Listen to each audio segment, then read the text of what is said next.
ਤਾਂ ਵਿਦਿਆਰਥੀਓ ਆਪ ਸਭ ਨੂੰ ਮੇਰੇ ਵੱਲੋਂ ਫਸਟ ਆਫ ਆਲ ਪਿਆਰ ਭਰੀ ਸਤਿ ਸ਼੍ਰੀ ਅਕਾਲ ਅਤੇ ਉਮੀਦ ਕਰਦਾ ਤੁਹਾਡਾ ਪੇਪਰ ਪੰਜਾਬੀ ਏ ਦਾ ਬਹੁਤ ਹੀ ਵਧੀਆ ਗਿਆ ਹੋਊਗਾ ਅਤੇ ਸਾਡੇ ਦੁਆਰਾ ਪਾਇਆ ਗਿਆ ਪੇਪਰ ਤੁਹਾਡੇ ਕੰਮ ਜ਼ਰੂਰ ਆਇਆ ਹੋਏਗਾ। ਤਾਂ ਹੁਣ ਤੁਹਾਡਾ ਸਾਇੰਸ ਦਾ ਪੇਪਰ ਆ ਤੋਂ ਲੈ ਕੇ ਆਏ ਹਾਂ ਪ੍ਰੀ ਬੋਰਡ 2026 ਦਾ ਪੇਪਰ ਉਹਨਾਂ ਦੇ ਲਈ। ਸੋ ਕਰਦੇ ਹਾਂ ਅੱਜ ਇਸ ਵੀਡੀਓ ਦੇ ਵਿੱਚ ਕੁਐਸਚਨ ਪੇਪਰ ਨੂੰ ਫੁੱਲੀ ਸੋਲਵ। ਪਰ ਜੇਕਰ ਤੁਸੀਂ ਚੈਨਲ 'ਤੇ ਪਹਿਲੀ ਵਾਰ ਵਿਜ਼ਿਟ ਕਰ ਰਹੇ ਹੋ ਤਾਂ ਚੈਨਲ ਨੂੰ ਸਬਸਕ੍ਰਾਈਬ ਜ਼ਰੂਰ ਕਰ ਦੇਣਾ ਤਾਂ ਜੋ ਮੇਰੇ ਦੁਆਰਾ ਬਣਾਈ ਗਈ ਕੋਈ ਵੀ ਵੀਡੀਓ ਤੁਹਾਡੇ ਤੋਂ ਮਿਸ ਨਾ ਹੋਏ। ਠੀਕ। ਸੋ ਦੂਜੀ ਗੱਲ ਜਿਹੜੀ ਮੈਂ ਤੁਹਾਨੂੰ ਦੱਸਣੀ ਆ ਉਹ ਇਹ ਹੈ ਕਿ ਇਹ ਇੰਗਲਿਸ਼ ਮੀਡੀਅਮ ਦੇ ਵਿੱਚ ਵੀਡੀਓ ਆਪਾਂ ਸੋਲਵ ਕਰਾਂਗੇ ਕੁਐਸਚਨ ਪੇਪਰ। ਆਹ ਦੇਖੋ ਸਾਡੇ ਕੋਲ ਪੰਜਾਬੀ ਮੀਡੀਅਮ ਵੀ ਕੁਐਸਚਨ ਪੇਪਰ ਹੈ ਅਤੇ ਇਸ ਪੰਜਾਬੀ ਮੀਡੀਅਮ ਲਈ ਵੀਡੀਓ ਦਾ ਜਿਹੜਾ ਲਿੰਕ ਹੈ ਉਹ ਡਿਸਕ੍ਰਿਪਸ਼ਨ ਬਾਕਸ 'ਚ ਦੇ ਦਿੱਤਾ ਜਾਏਗਾ ਅਤੇ ਉਹਦੇ ਵਿੱਚ ਪੰਜਾਬੀ ਮੀਡੀਅਮ 'ਚ ਸਾਰਾ ਤੁਹਾਨੂੰ ਇਸ ਕੁਐਸਚਨ ਪੇਪਰ ਦਾ ਹੱਲ ਦਿੱਤਾ ਜਾਏਗਾ ਅਤੇ ਉੱਥੇ ਜਾ ਕੇ ਤੁਸੀਂ ਪੰਜਾਬੀ ਮੀਡੀਅਮ ਵਾਲੇ ਵਿਦਿਆਰਥੀ ਜਿਹੜੇ ਆ ਹੱਲ ਵੇਖ ਸਕਦੇ ਹੋ।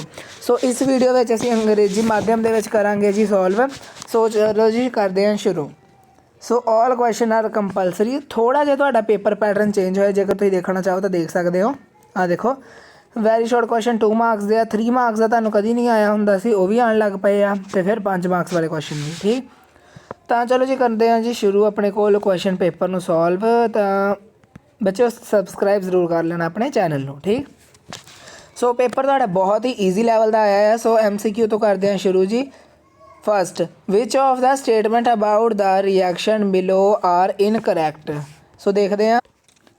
ਤਾਂ ਦੇਖੋ ਜੀ ਆਪਣੇ ਕੋਲ ਕਹਿੰਦਾ which of the statement about the reaction below are incorrect. ਪਹਿਲੇ ਇੱਕ ਵਾਰੀ ਦੇਖੋ ਜੀ ਜਿਹੜੀ ਰਿਐਕਸ਼ਨ ਹੈ ਉਹਨੂੰ ਮੈਂ ਆਪ ਲਿਖ ਕੇ ਤੁਹਾਨੂੰ ਸਮਝਾਊਂਗਾ।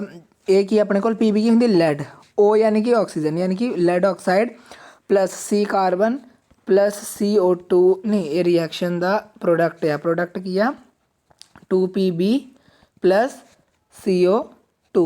ਠੀਕ। ਸੋ ਇਹ ਤਾਂ ਸਾਫ਼ ਇਹੀ ਚੀਜ਼ ਸਾਨੂੰ ਇੱਥੇ ਦਿਖਦੀ ਪਈ ਆ ਹੈ ਨਾ। ਹੁਣ ਉਹ ਕਹਿੰਦਾ ਕੀ ਪਿਆ, ਫਸਟ ਕਹਿੰਦਾ lead is get reduce. Lead ਦੇ ਨਾਲ ਲੱਗੀ ਸੀ ਆਕਸੀਜਨ ਅਤੇ ਇੱਥੇ ਲੈਡ ਦੇ ਨਾਲ ਆਕਸੀਜਨ ਹਟ ਗਈ ਹੈ ਨਾ ਅਤੇ ਆਕਸੀਜਨ ਕਾਰਬਨ ਡਾਈਆਕਸਾਈਡ ਦੇ ਕੋਲ ਲੱਗ ਗਈ। ਤਾਂ ਹੁਣ ਮੈਨੂੰ ਦੱਸੋ ਕਿ ਲੈਡ ਰਿਡਿਊਜ਼ ਹੋਇਆ ਆ। ਅਗਲਾ ਕਾਰਬਨ ਡਾਈਆਕਸਾਈਡ ਗੈਟ ਆਕਸੀਡਾਈਜ਼। ਇੱਥੇ ਕਾਰਬਨ ਕੋਲ ਆਕਸੀਜਨ ਨਹੀਂ ਸੀ, ਇੱਥੇ ਆ ਗਈ। ਕੀ ਕਾਰਬਨ ਆਕਸੀਡਾਈਜ਼ ਹੋਇਆ ਆ ਜਾਂ ਫਿਰ ਕਾਰਬਨ ਇਜ਼ ਗੈਟਿੰਗ ਆਕਸਾਈਡਜ਼ ਆਕਸੀਡਾਈਜ਼ ਜਾਂ ਫਿਰ ਲੈਡ ਆਕਸਾਈਡ ਇਜ਼ ਗੈਟਿੰਗ ਰਿਡਿਊਸਡ। ਸੋ ਦੇਖੋ ਆਪਾਂ ਇਹਨਾਂ ਦੇ ਵਿੱਚ ਇਹ ਦੱਸਣਾ ਕਿ ਕਿਹੜੀ ਸਟੇਟਮੈਂਟ ਇਨਕਰੈਕਟ ਆ। ਠੀਕ। ਸਟੇਟਮੈਂਟਾਂ ਦਿੱਤੀਆਂ 4 A B C D। ਹੁਣ ਮੇਰੀ ਗੱਲ ਸੁਣੋ ਧਿਆਨ ਨਾਲ। ਕਾਰਬਨ ਇਜ਼ ਗੈਟਿੰਗ ਆਕਸੀਡਾਈਜ਼ ਅਤੇ ਲੈਡ ਇਜ਼ ਗੈਟ ਰਿਡਿਊਸਡ। ਕੀ ਇਹ ਦੋਨੋਂ ਸਹੀ ਆ? ਨਹੀਂ। ਸੋ ਹੁਣ ਮੇਰੀ ਗੱਲ ਸੁਣੋ, ਤੁਸੀਂ ਇਹਦਾ ਆਨਸਰ ਲਿਖਣਾ। ਉਹਨਾਂ ਨੇ ਪੁੱਛਿਆ ਕੀ ਆ ਕਿ ਇਨਕਰੈਕਟ ਕਿਹੜੀ ਆ। ਸੋ ਗਲਤ ਕਿਹੜਾ ਆ? A ਇਜ਼ ਗੈਟ ਮਤਲਬ ਲੈਡ ਇਜ਼ ਗੈਟ ਰਿਡਿਊਜ਼ ਅਤੇ carbon dioxide is get oxidise. ਇਹ ਦੋਨੋਂ ਹੀ ਗਲਤ ਆ। ਸੋ ਜੇ ਇਹ ਦੋਨੋਂ ਗਲਤ ਆ ਯਾਨੀ ਕਿ A B ਦੋਨੋਂ ਹੀ ਗਲਤ ਆ। ਠੀਕ। ਸੋ ਨੈਕਸਟ ਕੁਐਸਚਨ ਦੇਖੋ ਆਪਣੇ ਕੋਲ ਕਹਿੰਦਾ a solution turn red litmus blue. ਲਾਲ ਲਿਟਮਸ ਨੂੰ ਜੇਕਰ ਉਹ ਬਲੂ ਦੇ ਵਿੱਚ ਚੇਂਜ ਕਰ ਦਿੰਦਾ, ਇਟ ਮੀਨਸ ਇਹ ਆ ਕਿ ਕੀ ਆ ਉਹਦਾ pH ਦੱਸਣਾ। ਸੋ ਆਓ ਆਪਾਂ ਦੇਖਿਓ ਰੈੱਡ ਚੇਂਜ ਹੋਇਆ ਬੇਟਾ ਜੀ ਬਲੂ ਦੇ ਵਿੱਚ। ਠੀਕ। ਇਟ ਮੀਨਸ ਐਸਿਡਿਕ ਤੋਂ ਹੋਇਆ ਬੇਸਿਕ 'ਚ ਹੈ ਨਾ। ਤਾਂ pH ਸਕੇਲ ਦੇ ਵਿੱਚ ਆਪਣੇ ਕੋਲ ਇੱਦਾਂ ਹੁੰਦੀ ਆ 7 ਤੱਕ। 7 ਤੋਂ ਪਹਿਲਾਂ ਹੁੰਦਾ ਐਸਿਡ, 7 ਤੋਂ ਉੱਧਰ ਹੁੰਦਾ ਆ ਆਪਣੇ ਕੋਲ ਬੇਸ ਅਤੇ ਗੱਬੇ ਆਪਣੇ ਕੋਲ ਕੀ ਹੁੰਦਾ ਜੀ? ਗੱਬੇ ਆਪਣੇ ਕੋਲ ਹੁੰਦਾ ਆ ਨਿਊਟਰਲ ਹੈ ਨਾ। 7 'ਤੇ ਨਿਊਟਰਲ ਹੁੰਦਾ ਆ ਬਿਲਕੁਲ। ਤਾਂ ਜੇਕਰ ਲਾਲ ਲਿਟਮਸ ਬਲੂ ਹੋਇਆ ਆ ਇਟ ਮੀਨਸ ਬੇਸਿਕ ਵੱਲ ਜਾਏਗਾ। ਤਾਂ ਦੇਖੋ ਇੱਕ ਜਿਹੜਾ ਆ 7 ਤੋਂ ਛੋਟਾ ਆ, 4 ਵੀ ਛੋਟਾ, 5 ਵੀ ਛੋਟਾ, 10 ਵੱਡਾ ਆ ਯਾਨੀ ਕਿ 10 ਇਜ਼ ਦਾ ਕਰੈਕਟ ਆਂਸਰ ਆ ਜਾਏਗਾ ਆਪਣੇ ਕੋਲ। ਠੀਕ। ਥਰਡ ਕੁਐਸਚਨ ਦੇਖੋ ਜੀ ਕਹਿੰਦਾ an element react with oxygen. ਕੋਈ ਐਲੀਮੈਂਟ ਆ ਰਿਐਕਟ ਕਰਦਾ ਆਕਸੀਜਨ ਦੇ ਨਾਲ to give product with high melting point. This compound is also soluble in water. The element is likely be. तो देखो जी इसका राइट आंसर आ जाएगा calcium. Calcium is the right answer अपने को इस करके आया क्योंकि कैल्शियम जोड़ा आ ऑक्सीजन नाल रिएक्ट करता है तो बहुत ज़्यादा जोड़ा आ हाई मैल्टिंग पॉइंट जनरेट होंदा आ तो ये वाटर दे विच सोलेबल होंदा है। ठीक है। अगला है butanone is 4 carbon compound which function group. Own लगा है यानी कि कैटोन इहदा फंक्शनल ग्रुप होएगा अपने कोल। ठीक है। Fifth, the kidney in human being are a part of the system. Excretion system the kidney अपने कोल एक पार्ट है। अगला अपने कोल हैगा जी, where does the oxygen produce during the photosynthesis come from. So is the correct answer अपने को आ जाएगा जी फ्रॉम वाटर। ठीक है, फ्रॉम वाटर। फिर अगला, root of plants are positively geotropic, negatively geotropic, positively या none of these. Correct answer ਤੁਹਾਡੇ ਕੋਲ ਆ ਜਾਊਗਾ ए ऑप्शन पॉजिटिवली जियोट्रॉपिक। ठीक। Eighth question, which plant hormone promote cell division. ਕਿਹੜਾ ਸੈਲ ਡਿਵੀਜ਼ਨ ਨੂੰ ਪ੍ਰਮੋਟ ਕਰਦਾ? ਸੋ ਸਾਈਟੋਕਿਨਾइन ਕਰਦਾ ਆ। ਠੀਕ ਆ, ਤੇ ਗਰੋਥ ਲਈ ਆਕਸੀਜਨ ਜਿਹੜਾ ਆ ਉਹ ਮਤਲਬ ਰਿਸਪੌਂਸਿਬਲ ਹੁੰਦਾ ਆ। ਠੀਕ ਆ। ਫਿਰ which of the following is an example of asexual reproduction. So budding, fertilisation, germination ਜਾਂ ਪੋਲੀਨੇਸ਼ਨ। ਸੋ ਇਸ ਦਾ ਆਂਸਰ ਆਪਣੇ ਕੋਲ ਆ ਜਾਏਗਾ ਜੀ ਬਰਡਿੰਗ। ਬਰਡਿੰਗ ਜਿਹੜੀ ਹਾਈਡਰਾ 'ਚ ਆ ਉਹ ਏਸੈਕਸ਼ੂਅਲ ਰੀਪਰੋਡਕਸ਼ਨ ਆ। ਠੀਕ ਹੈ। ਫਿਰ ਆ ਜਾਓ ਅਗਲਾ ਕੁਐਸਚਨ, ਕਹਿੰਦਾ the focal length of a plane mirror. ਜਿਹੜਾ प्लेन मिरर है ਉਹਦਾ फोकल लेंथ ਕੀ ਹੁੰਦੀ ਬੇਟਾ ਜੀ? प्लेन मिरर ਦੀ इन्फिनिटी ਹੁੰਦੀ ਆ फोकल लेंथ। ਇਸ चीज़ ਨੂੰ याद रखना ज़रूर आपने। ठीक। फिर है अगला क्वेश्चन 11वां, where should an object be placed in front of a convex lens to get a real image of the size of the object. ਕਿਹੜਾ ਇਮੇਜ ਹੈ ਆਪਣੇ ਕੋਲ? ਕਨਵੈਕਸ। ਸੋ ਕਨਵੈਕਸ ਇੱਦਾਂ ਦਾ ਹੁੰਦਾ ਆ, ਹੈ ਨਾ। ਤਾਂ ਜਦੋਂ ਉਹ ਕਹਿੰਦਾ ਕਿ ਆਪਣੇ ਕੋਲ ਇਨ ਫਰੰਟ ਆਫ ਕਨਵੈਕਸ, ਇੱਦਾਂ ਕਰੀਏ ਕਿ ਜਿਹੜੀ ਇਮੇਜ ਹੈ ਉਹ ਰੀਅਲ ਬਣੇ ਅਤੇ ਬਿਲਕੁਲ ਆਬਜੈਕਟ ਦੇ ਸਾਈਜ਼ ਦੀ ਬਣੇ। ਸਮਝ ਗਏ ਨਾ। ਤਾਂ ਇਸ ਦਾ ਆਪਣੇ ਕੋਲ ਰਾਈਟ ਆਂਸਰ ਆ ਜਾਏਗਾ at twice at the focal length. ਠੀਕ ਆ। ਅਗਲਾ, the least distance of distinct vision for young adult with normal vision is about. So correct answer ਇਹਦਾ ਆ ਜਾਣਾ, ਯਾਨੀ ਕਿ ਲੀਸਟ ਵਿਜ਼ਨ ਕਿਹੜਾ ਜੀ? ਲੀਸਟ ਵਿਜ਼ਨ ਆਪਣੇ ਕੋਲ ਹੁੰਦਾ ਵੈਸੇ ਵੀ 25 ਸੈਂਟੀਮੀਟਰ, ਤੁਹਾਨੂੰ ਪਤਾ ਹੋਣਾ ਚਾਹੀਦਾ। ਅਤੇ ਜਿਹੜਾ ਆ ਇਹ ਤਾਂ ਲੀਸਟ ਆ, ਅਤੇ ਐਟਮੋਸਟ ਕਿੰਨਾ ਹੁੰਦਾ? ਇਨਫਿਨਿਟੀ, ਯਾਦ ਰੱਖਣਾ। ਠੀਕ ਹੈ। ਅਗਲਾ ਕੁਐਸਚਨ ਦਾ, human eye form the image an object at it. ਕਿੱਥੇ ਇਮੇਜ ਫੋਰਮ ਹੁੰਦੀ? ਸਭ ਨੂੰ ਪਤਾ ਹੋਣਾ ਚਾਹੀਦਾ, ਰਟੀਨਾ 'ਤੇ। ਠੀਕ ਆ। ਅਗਲਾ, two conducting wire of the same material and equal length and equal diameter are first connected in series। ਪਹਿਲਾਂ ਉਹਨਾਂ ਨੂੰ ਇੱਦਾਂ ਸੀਰੀਜ਼ ਦੇ ਵਿੱਚ ਕਨੈਕਟ ਕੀਤਾ ਗਿਆ।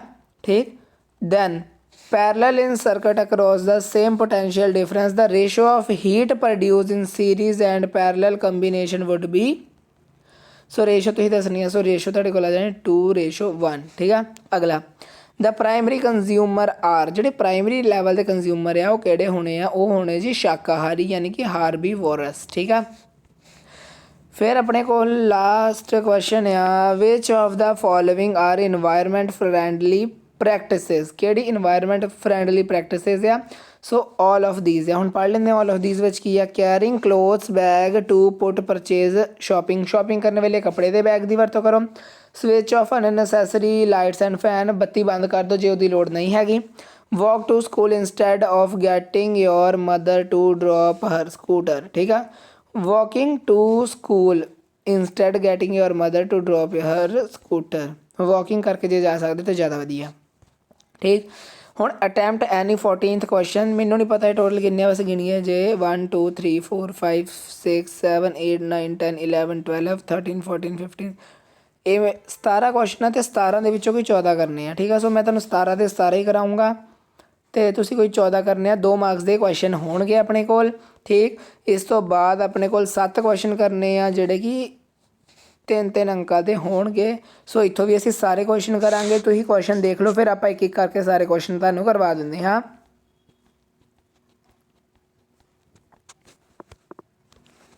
ਸੋ ਸਟੂਡੈਂਟਸ ਕਰਦੇ ਹਾਂ ਜੀ 2 ਨੰਬਰ ਦੇ ਕੁਐਸਚਨ ਤੋਂ ਸਟਾਰਟ। ਆਪਣੇ ਕੋਲ 2 ਨੰਬਰ ਵਾਲਾ ਪਹਿਲਾ ਕੁਐਸਚਨ ਆ, why should a magnesium ribbon be clean before burning in air.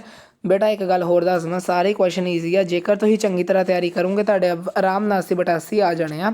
ਇਸ ਕਰਕੇ ਅੱਛੇ ਤਰੀਕੇ ਨਾਲ ਸੈਂਪਲ ਪੇਪਰ ਦੇਖੋ ਅਤੇ ਆਪਣੀ ਤਿਆਰੀ ਅੱਛੇ ਨਾਲ ਕਰੋ। ਠੀਕ ਹੈ। ਸੋ ਆਂਸਰ ਲਿਖੋਗੇ, because there is a layer of magnesium oxide on magnesium ribbon which does not allow magnesium to react with further oxygen. ਠੀਕ। ਸੋ ਇਹ ਹੋਇਆ ਪਹਿਲਾ ਕੁਐਸਚਨ। ਅਗਲਾ ਕੁਐਸਚਨ ਦੇਖਦੇ ਹਾਂ ਜੀ।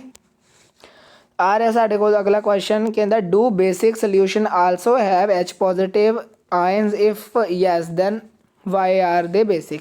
ਕਹਿੰਦਾ ਜੇਕਰ ਬੇਸਿਕ ਸੋਲਿਊਸ਼ਨ ਵੀ H ਪੋਜ਼ੀਟਿਵ ਆਇਨਸ ਦੇਣ ਲੱਗ ਪੈਂਦੇ ਆ ਜਾਂ ਫਿਰ ਦਿੰਦੇ ਆ H ਪੋਜ਼ੀਟਿਵ ਆਇਨਸ, ਤਾਂ ਬੇਸਿਕ ਕਿਵੇਂ ਰਹਿ ਗਏ? ਸੋ ਦੇਖੋ yes basic solution also give H positive ion, however their concentration is less as compared to the concentration of OH negative ion and make the solution basic। ਜਿਹੜਾ base ਆ ਉਹ ਕੀ ਹੁੰਦਾ OH negative, ਤਾਂ OH negative ਦੀ ਕੰਸਨਟ੍ਰੇਸ਼ਨ ਇੰਨੀ ਜ਼ਿਆਦਾ ਆ ਹੈ ਤੇ ਇੰਨੀ ਕੁ ਜੇ ਆਪਣੇ ਕੋਲ ਬਿਲਕੁਲ ਇੰਨੀ ਜੀ H ਪੋਜ਼ੀਟਿਵ ਹੋਈ ਫਿਰ ਵੀ ਕੋਈ ਫਰਕ ਨਹੀਂ ਪੈਂਦਾ ਇਸ ਕਰਕੇ, ਠੀਕ। ਸੋ ਆ ਰਿਹਾ ਨੈਕਸਟ ਕੁਐਸਚਨ ਤੁਹਾਡੇ ਕੋਲ। You have two solution A and B. The pH of solution A is 6, pH solution of B is 8. Which solution has more hydrogen ion? देखो हाइड्रोजन आयन ज़्यादा ਉਹਦੇ ਕੋਲ ਹੋਣਗੇ ਜਿਹੜਾ ज़्यादा ਐਸਿਡਿਕ ਹੈ। तो 6 ਜਿਹੜਾ ਹੈ ਇਹ ਐਸਿਡਿਕ ਵਾਲੇ ਆ, 8 ਜਿਹੜਾ ਹੈ ਬੇਸਿਕ ਵਾਲੇ ਆ। ਹੁਣ ਪੜ੍ਹਦੇ ਆ ਆਨਸਰ ਨੂੰ। A pH value less than 7 indicate acidic solution, ਜੋ ਕਿ ਮੈਂ ਹੁਣੀ ਦੱਸਿਆ, while greater than 7 indicate basic solution, ਇਹ ਵੀ ਮੈਂ ਹੁਣੀ ਦੱਸਿਆ। Therefore the solution pH 6 is acidic, ਮੈਂ ਹੁਣੀ ਦੱਸਿਆ, and has more hydrogen ion concentrated than the solution of pH in 8, ਮੈਂ ਇਹੀ ਗੱਲ ਦੱਸੀ ਕਿ 6 ਦੇ ਵਿੱਚ ਜ਼ਿਆਦਾ H ਪੋਜ਼ੀਟਿਵ ਆਇਨ ਹੋਣਗੇ ਐਜ਼ ਕੰਪੇਅਰ ਟੂ 8, ਇਹ ਵੀ ਮੈਂ ਹੁਣੀ ਦੱਸਿਆ, ਠੀਕ। ਸੋ ਅਗਲਾ ਕੁਐਸਚਨ ਕਰਦੇ ਹਾਂ। ਸੋ ਅਗਲਾ ਕੁਐਸਚਨ ਹੈਗਾ ਆ which gas is produce when dilute hydrochloric acid is added to reactive metal, write the chemical reaction when iron react with dilute H2SO4। ਦੇਖੋ ਪੜ੍ਹ ਲਿਆ ਨਾ ਹੁਣ ਕੁਐਸਚਨ, ਆਨਸਰ ਪੜ੍ਹਦੇ ਆ। ਕਹਿੰਦਾ ਕਿਹੜੀ, ਪਹਿਲੇ ਸਮਝ ਲਓ, ਕਹਿੰਦੇ ਕਿ ਹਾਈਡਰੋਕਲੋਰਿਕ ਐਸਿਡ ਨਾਲ ਰਿਐਕਟ ਕਰਨ ਤੇ ਕਿਸੇ ਵੀ ਮੈਟਲ ਨਾਲ ਗੈਸ ਕਿਹੜੀ ਪ੍ਰੋਡਿਊਸ ਹੁੰਦੀ ਆ, ਠੀਕ। ਤੇ ਰਾਈਟ ਦਾ ਕੈਮੀਕਲ ਰਿਐਕਸ਼ਨ ਵੀ ਲਿਖੋ। ਤਾਂ ਦੇਖੋ hydrogen gas is liberated when dilute HCl is added to a reactive metal, done. So reaction ਤੁਸੀਂ ਕਿਵੇਂ ਲਿਖਣੀ ਆ, ਦੇਖੋ ਮੈਟਲ ਆ, ਮੈਟਲ ਤੁਸੀਂ ਲੈ ਲਓ ਜਿਹਦਾ ਆਇਰਨ Fe, ਹਾਈਡਰੋਕਲੋਰਿਕ ਐਸਿਡ ਆ ਉਹਨੂੰ ਅਸੀਂ H2SO4 ਲਿਖਦੇ ਹਾਂ, ਹੈ ਨਾ। ਅਤੇ ਫਿਰ ਇਹ ਬਣ ਗਿਆ FeSO4 ਅਤੇ ਨਹੀਂ ਬੇਟਾ ਹਾਈਡਰੋਕਲੋਰਿਕ acid dilute hydrochloric acid H2SO4 ਤਾਂ ਆਪਣੇ ਕੋਲ ਸਲਫਿਊਰਿਕ ਐਸਿਡ ਹੁੰਦਾ ਆ, ਠੀਕ ਆ। ਸੋ ਆਪਾਂ ਸਲਫਿਊਰਿਕ ਐਸਿਡ ਦੀ ਰਿਐਕਸ਼ਨ ਇੱਥੇ ਲਿਖੀ ਹੈ, H2SO4 ਆਪਣੇ ਕੋਲ ਸਲਫਿਊਰਿਕ ਐਸਿਡ ਹੁੰਦਾ ਆ, ਉਹਦੇ ਨਾਲ ਬਣਿਆ ਕਿ FeSO4 ਅਤੇ H ਜਿਹੜਾ ਆ ਗੈਸ ਹੈ ਹਾਈਡਰੋਜਨ ਉਹ ਬਾਹਰ ਨਿਕਲ ਗਈ। ਨੈਕਸਟ ਕੁਐਸਚਨ ਹੈ ਤੁਹਾਡੇ ਕੋਲ, ਦੋਨੋਂ ਇੱਕ ਹੀ ਕੁਐਸਚਨ ਵਿੱਚ ਪੁੱਛਿਆ ਗਿਆ ਸੀ, is the best conductor of heat. ਉਹਨਾਂ ਨੇ ਕੁਐਸਚਨ ਵਿੱਚ ਪੁੱਛਿਆ ਸੀ ਮੈਟਲ ਕਿਹੜਾ ਬੈਸਟ ਆ ਹੀਟ ਦਾ ਕੰਡਕਟਰ ਅਤੇ ਕਿਹੜਾ ਪੂਅਰ ਕੰਡਕਟਰ ਆ। So good conductor of heat in metal it is silver, ਅਤੇ bad conductor of heat metals ਦੇ ਵਿੱਚ ਮਰਕਰੀ। ਧਾਤਾਂ ਦੇ ਵਿੱਚ ਸਿਲਵਰ ਜਿਹੜੀ ਹੈ ਜ਼ਿਆਦਾ ਹੀਟ ਨੂੰ ਕੰਡਕਟ ਕਰਦੀ ਹੈ ਅਤੇ ਮਰਕਰੀ ਪੂਅਰ ਕੰਡਕਟਰ ਆ, ਠੀਕ। ਅਗਲਾ ਕੁਐਸਚਨ ਹੈ ਜੀ ਜਿਹਦੇ ਵਿੱਚ ਤੁਸੀਂ ਇੱਕ ਟੈਸਟ ਲਿਖਣਾ ਹੈ, ਜੇ ਤੋਂ ਤੁਹਾਨੂੰ ਪਤਾ ਲੱਗੂਗਾ ਕਿ ਅਨਸੈਚੂਰੇਟਡ ਅਤੇ ਸੈਚੂਰੇਟਡ ਦੇ ਵਿੱਚ ਕਾਰਬਨ ਕੰਪਾਊਂਡ ਦੇ ਵਿੱਚ ਡਿਫਰੈਂਸ, ਤਾਂ ਤੁਸੀਂ ਲਿਖ ਸਕਦੇ ਹੋ bromine water test has be used. Bromine water ਦਾ ਇੱਕ ਟੈਸਟ ਹੁੰਦਾ ਹੈ ਜੋ ਕਿ ਅਸੀਂ ਡਿਫਰੈਂਸ਼ੀਏਟ ਪਤਾ ਕਰਨ ਨੂੰ ਕਰ ਸਕਦੇ ਸੈਚੂਰੇਟਡ ਅਤੇ ਅਨਸੈਚੂਰੇਟਡ ਹਾਈਡਰੋਕਾਰਬਨ ਵਿੱਚ। ਅਨਸੈਚੂਰੇਟਡ ਹਾਈਡਰੋਕਾਰਬਨ ਡੀਕਲਰਾਈਜ਼ ਬ੍ਰੋਮਾਈਨ ਵਾਟਰ, ਯਾਨੀ ਕਿ ਬ੍ਰੋਮੀਨ ਵਾਟਰ ਦਾ ਜਦੋਂ ਟੈਸਟ ਹੋਇਆ ਨਾ ਉਹਦੇ ਵਿੱਚ ਕੀ ਹੋਇਆ, ਬ੍ਰੋਮੀਨ ਵਾਟਰ ਦਾ ਕਲਰ ਜਿਹੜਾ ਆ ਉਹ ਔਰੇਂਜ ਬਰਾਊਨ ਸੀ, ਕਲਰਲੈਸ ਹੋ ਗਿਆ। ਅਤੇ ਸੈਚੂਰੇਟਡ ਹਾਈਡਰੋਕਾਰਬਨ ਜਿਹੜਾ ਆ ਨੋ ਚੇਂਜ ਇਨ ਕਲਰ, ਠੀਕ। ਸੋ ਇਹ ਤੁਸੀਂ ਲਿਖ ਦੇਣਾ ਆ। ਸੋ ਨੈਕਸਟ ਕੁਐਸਚਨ ਆਪਣੇ ਕੋਲ ਹੈਗਾ what process would you considered essential for maintaining life. ਦੇਖੋ ਸਾਰੇ ਬੁੱਕ ਦੇ ਹੀ ਕੁਐਸਚਨ ਆਏ ਆ, ਸੌਖਾ ਪੇਪਰ ਆਇਆ ਆ। ਸੋ ਮੈਨੂੰ ਕਾਫੀ ਜ਼ਿਆਦਾ ਇਸ ਵਾਰੀ ਅੱਛਾ ਲੱਗਾ ਕਿ ਬੱਚਿਆਂ ਨੂੰ ਪੇਪਰ ਜਿਹੜਾ ਆ ਈਜ਼ੀ ਤਰੀਕੇ ਨਾਲ ਤੁਸੀਂ ਕਰ ਲੈਣਾ ਆ, ਠੀਕ ਆ। ਸੋ ਲਿਖਾਂਗੇ life processes such as nutrition, respiration, transportation ਅਤੇ excretion are the essential for maintaining life, ਠੀਕ ਹੈ। ਦੈਨ ਤੁਹਾਡੇ ਕੋਲ ਅਗਲਾ ਕੁਐਸਚਨ ਹੈ which part of the brain maintain posture and equilibrium the body structure. Cerebrum, ਬੇਟਾ ਜੀ ਇੱਕ ਗੱਲ ਮੈਂ ਇੱਥੇ ਦੱਸਣਾ ਚਾਹੂੰਗਾ, ਜਿਹੜਾ ਸੈਰੀਬਰਮ ਦੇ ਸਪੈਲਿੰਗ ਹੈ ਇਹ ਤੁਸੀਂ ਜ਼ਰੂਰ ਯਾਦ ਰੱਖਣੇ ਨੇ, CEREBELLUM, ਠੀਕ ਹੈ। ਸੋ ਨੈਕਸਟ ਦੇਖਦੇ ਹਾਂ ਜੀ ਹੁਣ ਕੁਐਸਚਨ। अगला हैगा वाई डज मैंसुरेशन अक्कर। तो तुसी एक बार इन्हू रीड जरूर कर लेना। Menstruation is the process in which blood and mucus flow out every month through the vagina. This process occur every month because one egg is release from the ovary every month and at the same time the uterus prepare itself to receive the fertilized egg. Thus the inner lining of uterus get thickened and is supplied with blood to nourish the embryo. If egg is not fertilized then the lining of the uterus break down slowly and get released in the form of blood and mucus from the vagina। ठीक। अगला जो मैं तुहानू question कराना ਉਹਦੇ ਲਈ ਤੁਸੀਂ ਇੱਕ ਚੀਜ਼ ਯਾਦ ਰੱਖਣੀ ਆ ਕਿ ਮਿਰਰ ਦੇ ਲਈ ਕਨਵੈਕਸ ਮਿਰਰ ਜਿਹੜਾ ਹੈ ਨਾ ਉਹਦੇ ਲਈ ਯੂ ਹਮੇਸ਼ਾ ਨੈਗੇਟਿਵ ਹੋਣਾ, ਵੀ ਹਮੇਸ਼ਾ ਪੋਜ਼ਿਟਿਵ ਤੇ ਐਫ ਯਾਨੀ ਕਿ ਫੋਕਸ ਵੀ ਪੋਜ਼ਿਟਿਵ ਹੋਵੇਗਾ। ਠੀਕ। ਫਾਰਮੂਲਾ ਜਿਹੜਾ ਤੁਸੀਂ ਯਾਦ ਰੱਖਣਾ ਕੁਐਸਚਨ ਨੂੰ ਕਰਨ ਲਈ ਉਹ ਤੁਸੀਂ ਯਾਦ ਰੱਖਣਾ ਫੋਕਲ ਲੈਂਥ ਹਮੇਸ਼ਾ ਕੀ ਹੁੰਦੀ ਆ r/2 ਯਾਨੀ ਕਿ ਰੇਡੀਅਸ ਦਾ ਹਾਫ ਹੁੰਦੀ ਆ, ਤੁਸੀਂ ਇਹ ਕਹਿ ਸਕਦੇ ਹੋ। ਠੀਕ ਹੈ। ਤੇ ਆਓ ਹੁਣ ਕਰਵਾਵਾਂ ਕੁਐਸਚਨ ਨੁਮੈਰੀਕਲ ਛੋਟਾ ਜਿਹਾ ਹੀ ਆ। Find the focal length of a convex mirror का मैं हुणे दस्सिया सी जे फोकल लेंथ आए तो असीं पॉजिटिव लैनी आ। रेडियस ऑफ करवेचर रेडियस दिता है तो मैं हुणे फॉर्मूला भी दसता F is equal to r/2 उही तो फॉर्मूला ला देना F is equal to r/2 तो आर की वैल्यू 32 है तो 32 नाल आपां जे 2 नूं कट दईए तो 16 आ जाना। प्लस का तां है क्योंकि अपने कोल कनकेव मिरर की जिहड़ी इमेज आ उहदी फोकल लेंथ पॉजिटिव हुंदी है।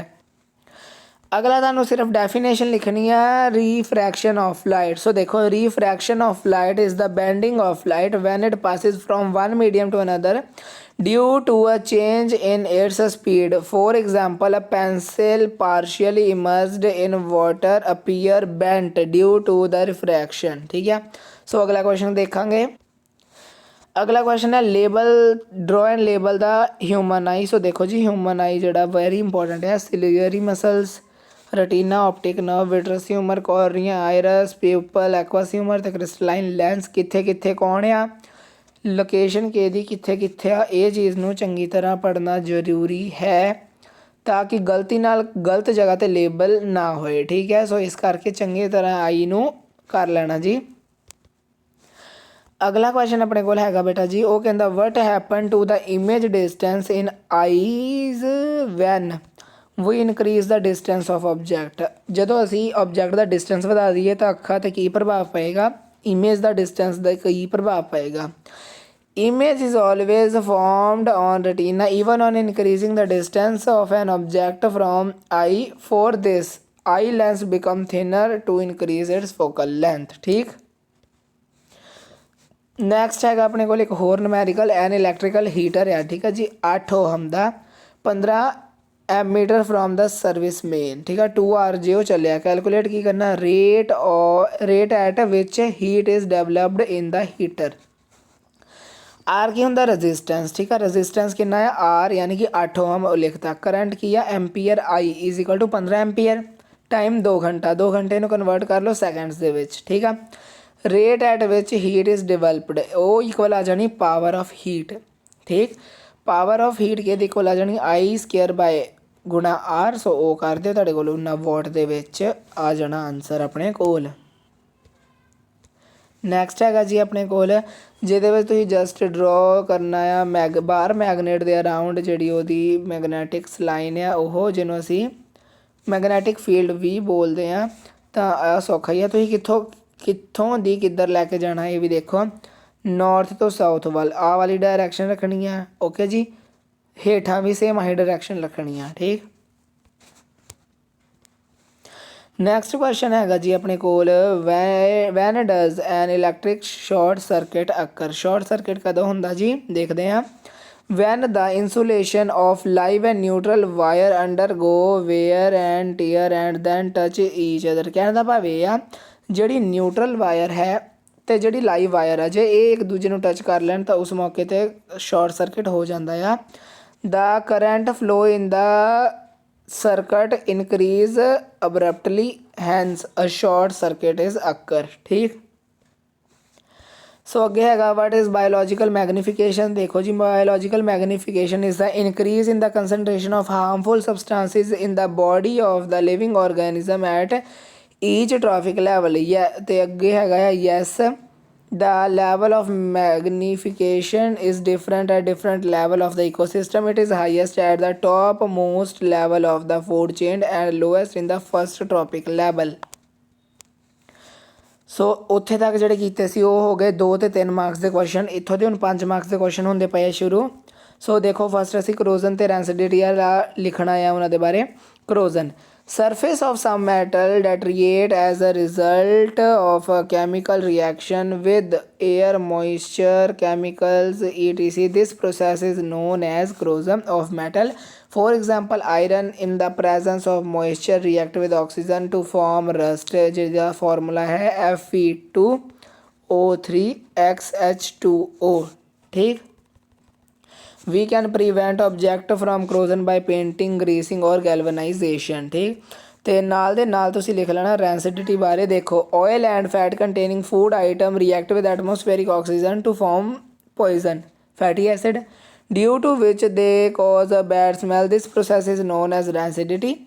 To prevent food from rancidity, we fill food packet with nitrogen gas, which is almost inert gas। ठीक।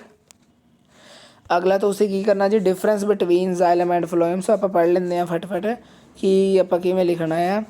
ਫਸਟ ਹੈ xylem tissue help in the transport of water and mineral, phloem tissue help in the transport of food. ਠੀਕ। ਅਗਲਾ ਆ water is transported upward from root to all other plant part. Food is transported in both upward and downward direction. Third, transport in xylem occur with the help of simple physical forces such as transpiration pull. Transport of food in phloem require energy in the form of ATP. Done.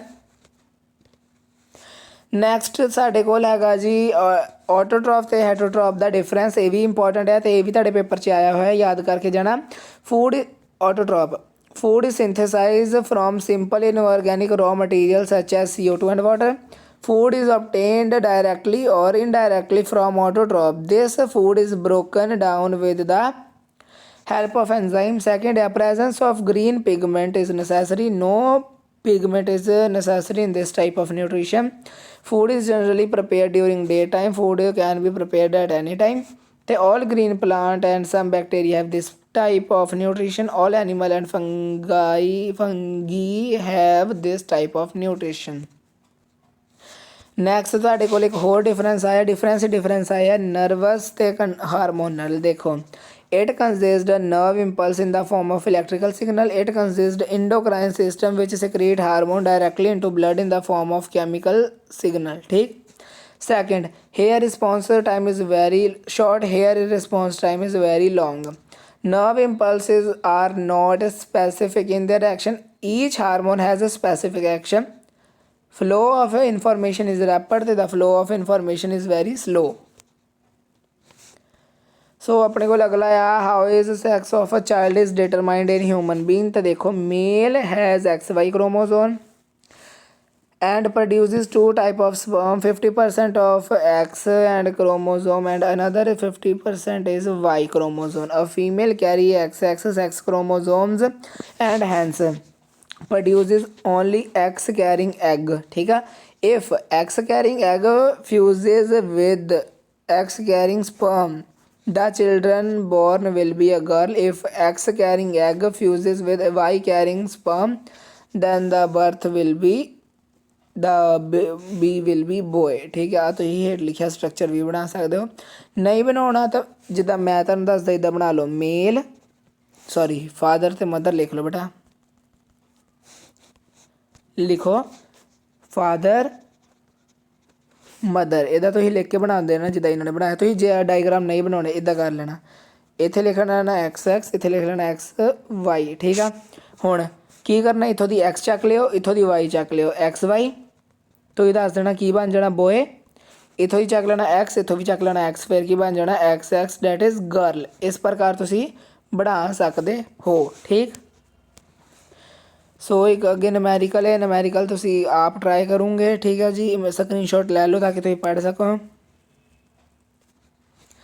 Difference ਆਪਾਂ ਪੜਾਂਗੇ ਜ਼ਰੂਰ metal ਤੇ non metal ਦਾ, ਜਿਹਦੇ ਵਿੱਚ ਆਪਣੇ ਕੋਲ ਆਉਂਦਾ basis of chemical property.